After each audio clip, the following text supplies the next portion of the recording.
A small nightingale could not sing as beautifully as the other birds. Birds! You can't sing like us. The nightingale felt sad. One evening, a child sitting under a tree listened quietly. "Child, your song is beautiful. It makes me happy." The nightingale's heart swelled with joy. Moral: everyone has unique gifts. What matters is the joy we bring to others. In a quiet corner of a sprawling, sun-dappled forest lived a little nightingale named Pip.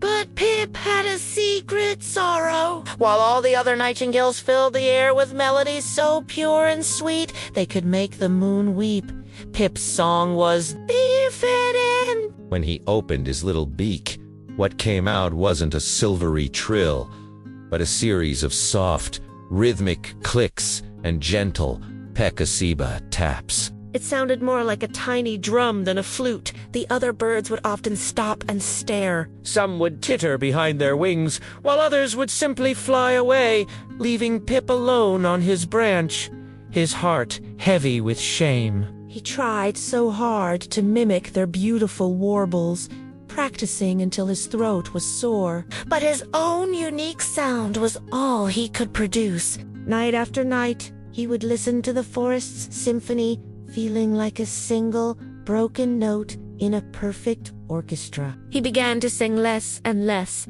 convinced his voice was a mistake. One warm evening, as dusk painted the sky in shades of lavender and rose, a young boy named Leo wandered into the woods. Leo wasn't looking for beautiful songs. He was a quiet boy who loved the gentle, unnoticed sounds of the forest, the rustle of leaves, the whisper of the wind, the gurgle of a hidden stream. He sat beneath the very tree where Pip was perched, feeling sad and small.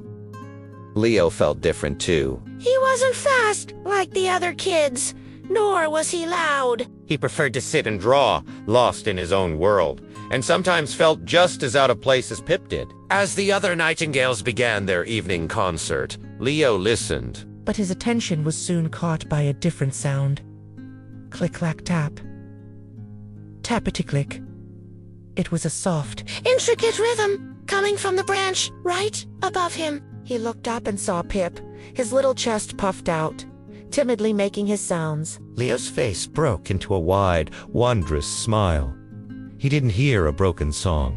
He heard a beat. He heard a rhythm that made his feet want to tap along. He started to gently drum his fingers on a fallen log, following Pip's unique pattern. Tap, dash, tap, dash. Dumb Pip stopped, surprised. No one had ever stayed to listen before, let alone join in. He looked down at the boy, who was looking up at him with bright, encouraging eyes. Hesitantly, Pip began again. Click-clack-tap, Leo answered with his log drum. Tap-dash-dum. A magical duet began. Pip, feeling a spark of courage, grew bolder. His clicks became more complex, his taps more expressive. He wasn't just making sounds anymore. He was creating a rhythm, a heartbeat for the forest. Leo laughed with delight, his drumming becoming more joyful. For the first time, Pip felt a surge of pride. His song wasn't a mistake. It was just a different kind of music. From that day on, Pip never hid his voice again. Every evening, he would wait for Leo, and together they would create their own special symphony. The other nightingales, drawn by the boy's happy laughter and the infectious rhythm, began to gather. They soon realized that Pip's percussive song wasn't a flaw.